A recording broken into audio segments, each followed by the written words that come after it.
विचार कीजिए कि समय के महापुरुष कबीर साहब ने कहा है कि कोटि नाम संसार में ताते मुक्ति न होए, आदि नाम जो गुप्त जपो बूझे बिरले कोय।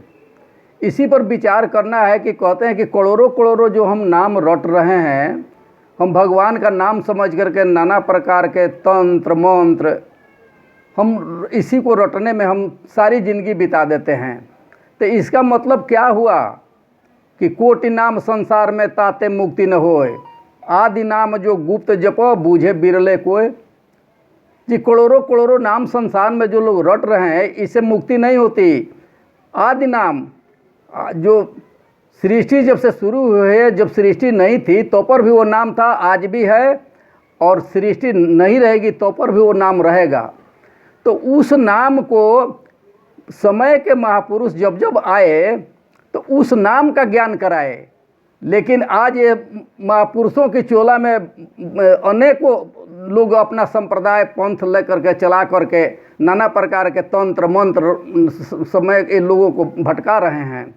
यहीं पर उनसे पूछना है, ये प्रश्न कीजिए, कोई भी महापुरुष आपके बीच में आवे तो उसकी वेशभूषा से क्या आपको लेना। आप उनसे पूछिए कि महाराज हमें वही ज्ञान दिया जाए जो कृष्ण ने अर्जुन को रण क्षेत्र में दे दिया। वहाँ का लाइन है कि देखिए इदम इदम माने यह क्या दिखाते हुए उन्होंने कृष्ण ने अर्जुन को ज्ञान दिया। तो ऐसे गुरु की पहचान यही है कि ज्ञान ही गुरु की पहचान है। ऐसे गुरु आपको जब मिलें कि जो कि कृष्ण के जैसा कि जो अर्जुन को दिखा दिया रण क्षेत्र में, तो इस तरीका का अगर ज्ञान कराते हैं तो ऐसे यही गुरु महापुरुषों की पहचान है। जब जब संसार में महापुरुष मनुष्य को संदेश देने के लिए आए तो समय के लोगों ने उन्हें नहीं पहचान पाया, इसलिए कि उनके पहचानने की उनके पास कसौटी नहीं था। जब कसौटी नहीं था तो किसी को उनके वेशभूषा दे करके उसे महापुरुष समझ लिए और उन्हीं का अनुकरण जो भी उन्होंने तंत्र मंत्र दे दिया उसी को रट करके अपने को भक्त कह रहे हैं। तो इससे मुक्ति नहीं होगी।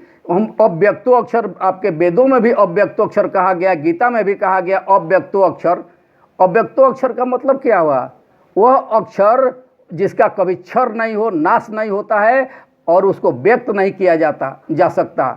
व्यक्त तो तभी किया जाता जबकि वो किसी भाषा में होता, लेकिन वो भाषा से परे हैं। जब सृष्टि नहीं थी तो पर भी वो नाम था, आज भी है, और सृष्टि नहीं रहेगा तो पर भी वो नाम रहेगा।